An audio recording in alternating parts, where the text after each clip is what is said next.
plenty of politics going on there, but we want to insulate them as much as possible. We don't want them to be looking over their shoulders and deciding and thinking about what the voters are going to think of the decision. Here I might just disagree on principle. I'm not sure it was a good idea. I didn't like the Kelo case myself when the Supreme Court decided Kelo, but I'm not sure if it makes sense that the Ohio justices that were deciding a similar case didn't use their own independent judgment to interpret the Ohio Constitution based on their expertise, but instead they said, well, if we do this, the voters vote us out. So we're going to essentially find the law the way the voters want us to find the law. I don't think that's a good idea, even though I agree with the result in that case. Another example is from this recent election. I'll give you two examples of two states where we had different outcomes, Iowa and Illinois. You might have heard the Iowa election was a retention election. 3 Supreme Court justices were up for retention. Never in the history of Iowa has any Supreme Court justice been failed to be retained since it began the retention system. But Iowa, as you probably know, a year ago, the Supreme Court of Iowa voted unanimously to strike down the same-sex marriage ban in Iowa. And so this group formed and said, okay, we've got to get rid of these judges. They're activists. They don't support our values. And so they campaigned against the Iowa justices, and all 3 of them were not retained. All 3 of them lost their seats, even though they had unanimous, they had support from the bar, support from all the from politicians. The voters threw them out. Let me compare that to Illinois. Illinois, there was a Chief Justice Kilbride, who was up for retention as well. He needed 60% of the votes to be retained instead of 50 as they did in Iowa. And he was certainly an ideological judge. He voted a lot of times on 4-3 rulings on the liberal side of the issue. Very famously, in one case, a medical malpractice case, where he voted to voted against a cap on damages for medical malpractice. There are a series of cases where he voted in a 4-3 to be the swing vote on the side of against big government, big business, and so on. So there's a campaign against him, where corporations say it's bad for Illinois business, we want to throw him out too. They campaign against him as well. The difference is the Iowa justices refused to campaign. They said, look, we're not going to go out there and try and raise money. Their supporters raised $200,000, a third of what the opponents did in Iowa. They ended up losing. Chief Justice Kilbride ended up campaigning very hard. He raised over $2 million in his campaign and was able to keep his seat. And the difference is, I think he went out there and campaigned. He was out there raising money, gathering dollars. He was out there, essentially telling people, doing what politicians do. I don't think he's a better justice than the justice in Iowa. I think, in fact, he's more political. He was the swing vote in all his 4-3 cases. If you actually want to change what the court is doing, you should vote him out. It doesn't do any good about 3 justices when they are part of the 7-justice majority. What mattered was who could raise the most money. And that's how he decided he got to stay on the bench and who didn't.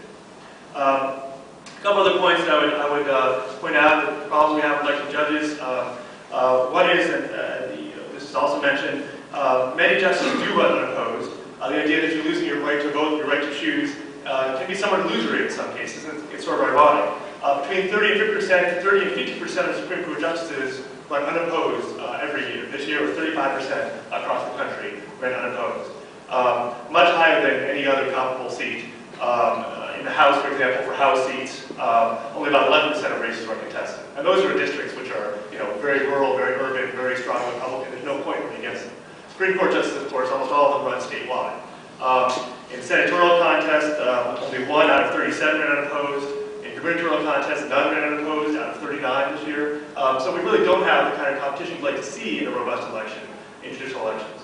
An ironic thing, Nevada this year, the state of Nevada had a referendum on the ballot that was just like we had in Ohio for these past few years, saying, do you want to keep electing your judges, or is it better to go to a merit-based system where you appoint judges? As expected, as happened in Ohio, the Nevada voters rejected that change 2-1. They want to keep the right to vote for their judges. They also had 2 justices running for the Supreme Court that year, both unopposed. So they really didn't have a choice anyway in that case. So I think there is a problem with this system. I think that there's a problem with the knowledge that people have, which is almost zero. There's a problem with the insulation from politics. The way the system works itself doesn't seem to be that beneficial. But I'll stop there too. We'll give a chance for you all or for Mr. Tokaji to ask questions and see what we come up with. Thanks.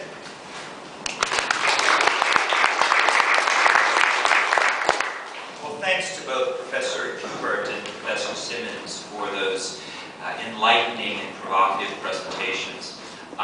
You know, I know that I have a lot of questions. I suspect you do as well. In the interest of allowing you to ask yours, I'm just going to pose one to the panelists and then throw it open for questions.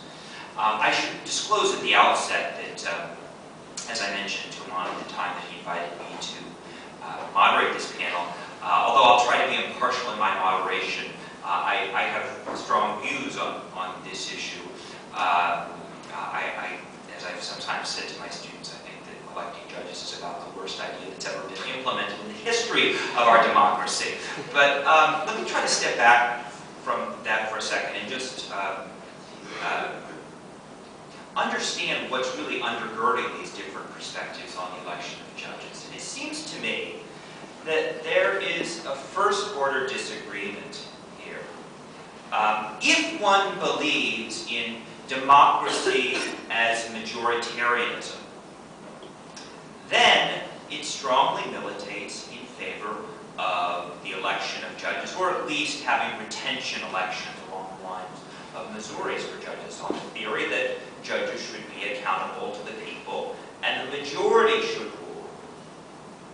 If, on the other hand, one has a very different view of democracy and of the court's role in a democracy, one believes in judicial independence and in the importance of having politically insulated judges there to act as a check on majority rule, as protection against the tyranny of the majority, then one is much more likely to believe that electing judges, or even subjecting them to retention elections, a la Iowa, is a very bad idea.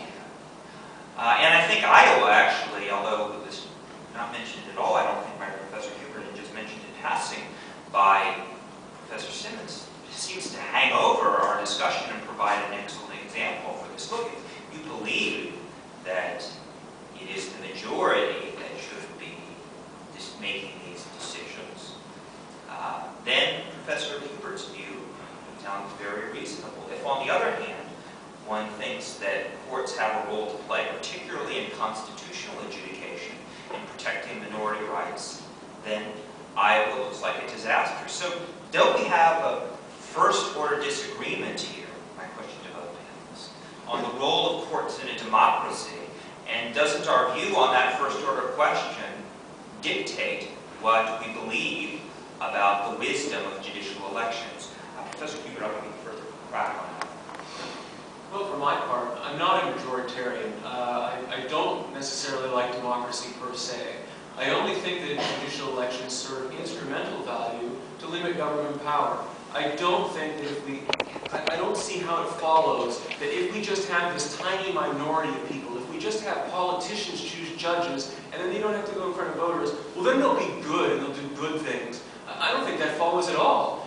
What follows, and the evidence from the federal courts is that, yeah, sometimes they'll protect liberties, but other times they won't. And what they'll tend to do in general is to support more power for government. And that's my concern. I don't care about majority rule per se. What I do care about is not letting some tiny minority in government choose for everybody. And that's what you really have when you have judicial appointments.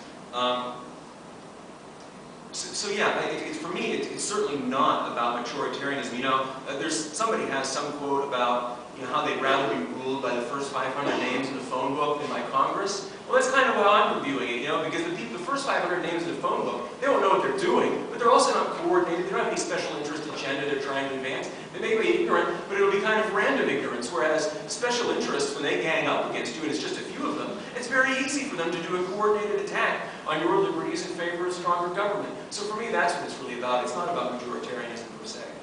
No, I certainly agree, and I'm sympathetic to the idea that you want some kind of check on the power of anyone in government, including judges. And if judges and vote democracy is as flawed as it is, the best way to have that check. I guess I'm also, when I say insulated from politics, I am thinking about the ideas that the courts are there to protect, to uphold the law, no matter what people think about interpreting the law. In other words, we make the laws to the legislature, but once or the Constitution is ratified, you know, through a certain process. Once we have that, we need to be able to interpret it. We need to be able to interpret the text of the statutes without worrying about what people are going to say about it. So if you're talking about instrumentalism, yes, you have some protection against government overreaching when you have democracy, but I think in the context of judicial elections, you have a greater instrumentalist danger that this means voters are going to essentially rise up and veto a decision that is unpopular. And if judges are simply going to end up doing what's popular, they're really not different from legislators. Why do we have courts, independent courts in the first place? If they're only going to worry about whether protecting someone's right or protecting the rights of big business, that doesn't matter for Democrat or Republican. Of course, to do things unpopularly in a way. I think they should be free to follow the law as they see it and not worry about the results of the ballot box. Questions? Isn't money in play here? I mean, I don't think I've heard you guys talk too much about that, and especially in Ohio, I think it's second behind Indiana with most expensive in judicial elections.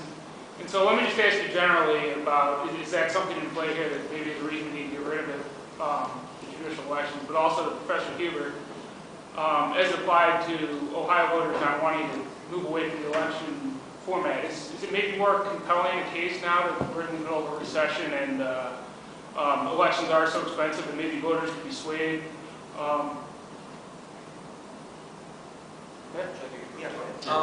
Well, I think it'd be very expensive to sway voters. If you look at the 1987 campaign to get rid of judicial elections, the people who wanted to get rid of elections way outspent the people. I mean, I forget the ratio, but I mean they spent like millions, and the people who wanted to keep elections spent a couple $100,000. People are that strongly already in favor of elections that you actually have to spend a ton of money to overcome that. And so in a recession, I think that's all the more reason why you won't see a switch now, because you have to mount such an expensive campaign to do it. But in general, I don't think the money is a problem. Both sides spend a lot of money. The money, it just funds speech, and there's speech on both sides. And voters make up their minds. And it's not necessarily the case that whoever spends the most money wins. But just like you have that resident commercial with the money dumped on the table, they spent a lot. The Chamber of Commerce poured billions into that election, and they ultimately didn't win because voters, they can sometimes see through that sort of thing. They're not always swayed by money. And of course, you see in general, you see lots of rich people who try to get themselves elected by spending millions of dollars. They don't succeed. So I don't think it all comes down to money. Yeah, I think money should have been my topic, but because it's usually an argument that those opposed to judicial elections make, that we're spending all this money to try and sway voters, and special interests are contributing all this money. I don't find a compelling argument against judicial elections, frankly. There's a sort of advocacy group called Justice at Stake that has made a lot of headlines or did a lot of editorials in this last election campaign that put out a report about the hundreds of millions of dollars spent on judicial elections, campaigns and so on. But if you actually look at the numbers, they're actually not that high. They're certainly much lower we're spending much less on judicial elections than we're spending on comparable elections of Senate, Congress, House, and so on for Supreme Court anyway.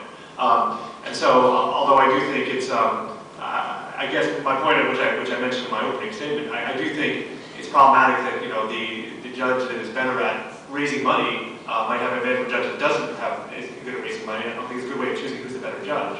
I don't think actually the amount of money being spent is actually that great. I do think I also agree that we want to change. If you do want to change the law and have us not elect judges in Ohio, it's going to be an uphill battle. People don't want to let go of their right to vote. It is hard to find an issue that resonates. I mean, I think if I was in a different context trying to convince voters to do this, I wouldn't start by saying voters aren't qualified to do this. That's simply not a great message. That's what I believe. I think it's true. But I think it's a challenging issue. They just found in Nevada again. They were blown away in this election. Justice O'Connor, former Chief Justice of the Supreme Court of the United States, campaigned incessantly for this across the country, including Nevada. And they spent tons of money from all sorts of sources to no avail. So I think in that sense, I do agree that if we do want to change these rules, it's going to be hard to do. But no, I don't think the amount of money in elections is that great at this point. If I might just ask to follow up to the question, it seems to me there are actually two separate worries about money when it comes to judicial elections, and it's important to disaggregate them. One is the concern that it's going to affect who gets elected as a judge, right? That the judicial candidates who are able to raise